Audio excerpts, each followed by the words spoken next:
Ya, pemirsa, Anda masih di Green Talk dan kita masih membicarakan mengenai net zero buildings. Kita juga mengundang Pak Dadan Kusdiana, Dirjen EBTKE Kementerian ESDM bersama juga narasumber-narasumber lainnya tadi. Pak Dadan, ini saya mengutip Global ABC, UNEP dan World Green Building Council. Ini kan menyepakati sektor bangunan harus melakukan penurunan emisi karbon di mana tahun 2030 seluruh bangunan baru di dunia secara operasional harus dalam kondisi net zero. Nah, 2030 ini kan tidak sampai 10 tahun lagi begitu, Pak. Kelihatannya hampir mustahil kita memenuhi target itu. Ya, terima kasih.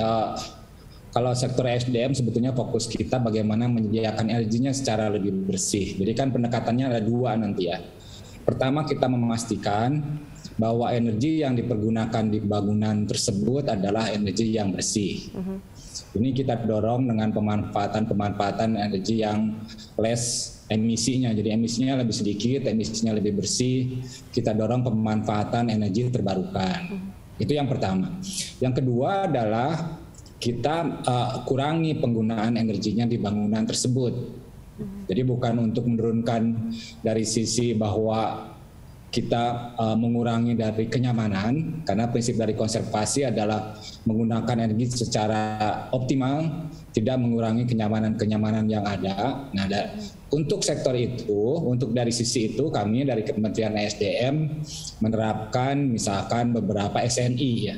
SNI tentang pencahayaan, SNI misalkan tentang selubung bangunan. Tadi disampaikan bahwa bahan-bahannya harus tersertifikat misalkan, gitu. Tapi ini ada di wilayahnya, nanti di wilayahnya dari Ibu Dirjen ya dari sisi itu. Kemudian SNI tentang sistem tata udara atau pengkondisian udaranya. Ini sudah ada SNI-nya. Atau untuk bangunan yang lebih besar, mall komersial, gedung-gedung komersial. Nah, ini ada SNI tentang sistem manajemen energinya. Jadi kita kombinasikan hal tersebut gitu. Nah, ini bahwa nanti misalkan di dalam gedung tersebut gitu ya. Di luar dari yang dua, yang pertama adalah menggunakan energi dari listrik yang lebih bersih dan melakukan upaya-upaya penghematan. Gedung juga dimungkinkan untuk menghasilkan energinya sendiri. Iya, Pak Toto, tadi kan di awal kita sudah sampaikan atau diskusikan bahwa sektor bangunan dan konstruksi ini belum on the track. Ini juga diamini oleh Ibu Diana begitu ya. Nah, menurut bacaan atau pengamatan Anda, Pak Toto, ini sebetulnya apa yang menjadi kendala utama? Ini soal implementasi, soal komitmen pemerintah daerah salah satunya yang disampaikan Ibu Diana tadi, soal pemahaman atau soal apa ini? Ya, jadi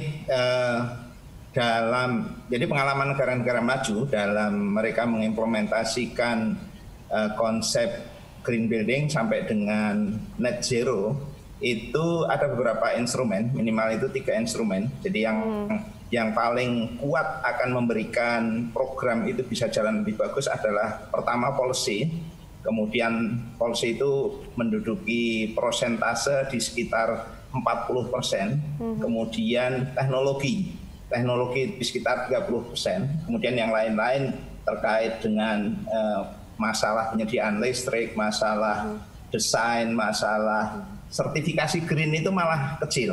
Kemudian kalau kita bicara mengenai instrumen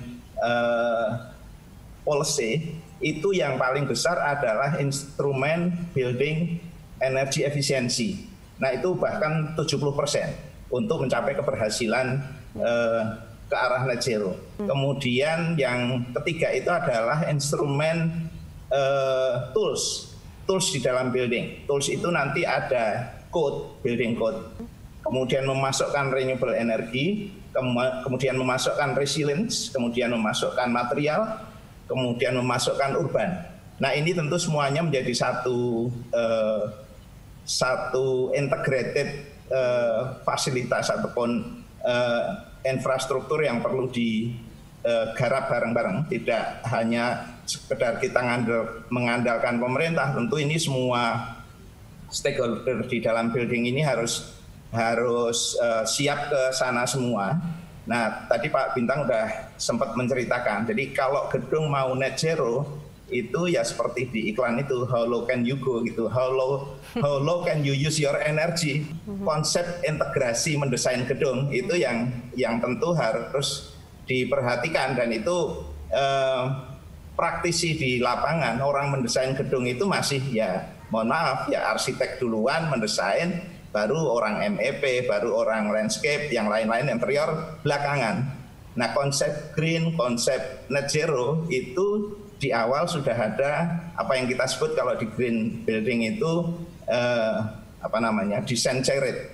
Jadi kita duduk bersama-sama, kita mau kacanya warna hijau, mau temboknya setinggi dan seterusnya, itu masing-masing sudah bisa melakukan simulasi energinya, masing-masing melakukan perhitungan nanti AC-nya pakai apa, kenapa Anda mesti mesti harus ada bukaan dan segala macam. Nah, itu yang saya kira satu gap yang kita masih belum menyatu ke arah sana. Oke. Nah, pemerintah melalui regulasi itu mendorong betul Ray agar kemudian punya standar lah untuk membangun hunian atau bangunan begitu. Kira-kira apa komentar dari Ray, Pak Ignas? Memang yang disebutkan Pak Loto itu dulu memang begitu Bu ya, jadi arsitek berjalan sendiri lalu ME sehingga banyak gedung-gedung yang boros gitu. Tapi sekarang saya rasa sudah banyak yang melakukan charit sistem, jadi artinya bersama duduk antara arsitek lalu konstruksi lalu ME dan lain-lain dalam satu pembahasan desain sehingga optimal desain itu berkali-kali dibahas sehingga dia desainnya bagus akan tapi dia juga high performance gitu. Banyak juga konsultan-konsultan yang sudah melatih para orangnya untuk melatih dengan pemahaman green yang lebih baik gitu. Jadi sudah mulai berkembang Bu ya di kita di dalam dunia industri itu gitu. Hanya memang yang dukungan-dukungan lain seperti misalnya green financing gitu ya, itu kan belum nyata gitu ya, baru pada tingkat pembicaraan bahwa akan mendukung bangunan yang green itu belum terasa di developer. Jadi belum ada sesuatu yang bisa mengungkit gitu ya. Belum juga insentif juga tuh perlu juga gitu ya. Jadi hal itu memang tidak ada sehingga akhirnya pelaku itu yang punya banyak pengembang besar seperti Grup Sinarmas, Grup Ciputra, Intiland, dan lain-lain itu yang dengan voluntary saja gitu. Jadi ownernya punya suatu visi ke depan untuk melakukan ini tanpa diberi insentif, jalanin aja gitu ya. Jadi kita jalankan saja gitu. Tapi itu juga terbatas gitu. Sementara yang lain-lain sebenarnya masih baru mikirin bagaimana ningatin pasar, bagaimana ceruk pasar diambil dan sebagainya. Belum banyak yang memikirkan lingkungan. Sementara tadi yang rumah-rumah sederhana sudah mulai oleh PUPR diangkat melalui NAHP Bu, jadinya NAHP programnya Pak Basuki itu yang dengan World Bank yang tadi itu rumah sederhana akrab lingkungan yang akan mulai di Palembang itu.